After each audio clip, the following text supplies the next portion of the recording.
नमस्कार, मैं कपीश भल्ला और आप देख रहे हैं उदयपुर खबर। उदयपुर की बोरवाड़ी स्थित एक विवादित संपत्ति के मामले में नगर निगम की कार्रवाई पर गंभीर सवाल खड़े हो चुके हैं।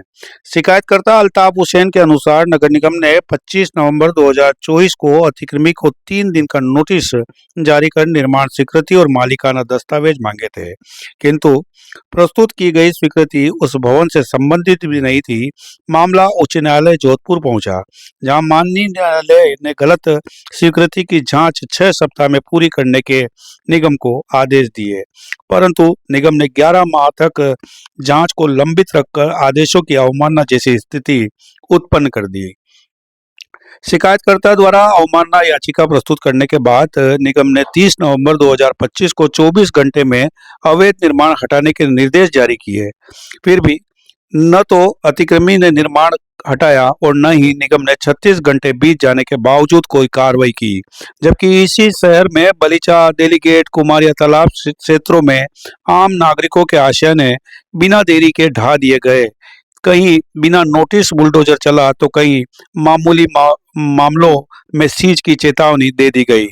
अल्ताफ हुसैन का कहना है कि स्वयं अतिक्रमी ने स्वीकार किया है कि उसके पास न तो कोई वैध निर्माण की स्वीकृति है और न ही नियमन शुल्क जमा कराने की बात को लेकर कोई दस्तावेज। हालांकि कागजों के माध्यम से और आदेशों के माध्यम से यह बात भी सामने आई है कि संबंधित जो अवैध निर्माण करता है उसने नियमन शुल्क जमा कराने के लिए भी अपनी स्वीकृति दे दी है, जिससे यह बात स्पष्ट होता है कि निर्माण अवैध था। ऐसे में निगम द्वारा उसे समय देना पक्षपातपूर्ण प्रतीत होता नजर आ रहा है।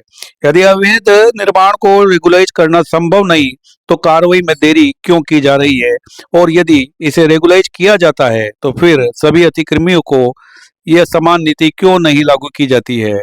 शिकायतकर्ता का स्पष्ट आरोप है कि निगम की ढिलाई और चयनित कार्रवाई सिस्टम की निष्पक्षता पर प्रश्न चिन्ह खड़ा करती नजर आ रही है।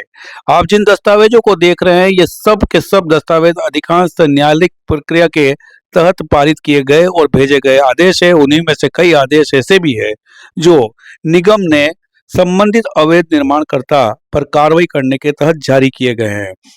यहाँ पर एक सबसे बड़ा सवाल यह है कि जब इन दस्तावेजों के माध्यम से यह बात स्पष्ट तौर पर सामने आ रही है कि स्वयं जो अवैध निर्माण करता है वह अपने इस निर्माण के संदर्भ के बात करते हुए वह लिख कर दे रहा है कि संबंधित भूखंड के परिसर के अंतर्गत जितना भी शुल्क अब अदायगी करके नियमन रेगुलाइज करने की बात की जा सकती है उसे जमा कराने की बात कर रहे हैं। तो ऐसे में यहाँ उदयपुर शहर में कई ऐसे अवैध निर्माण थे जिनके ऊपर निगम ने सीजिंग की कार्रवाई कर रखी है। ऐसे में उन लोगों को भी राहत क्यों नहीं दी जाती है, ये अपने आप में शिकायतकर्ता अल्ताफ हुसैन ने एक बड़ा सवाल खड़ा करके सामने रख दिया है।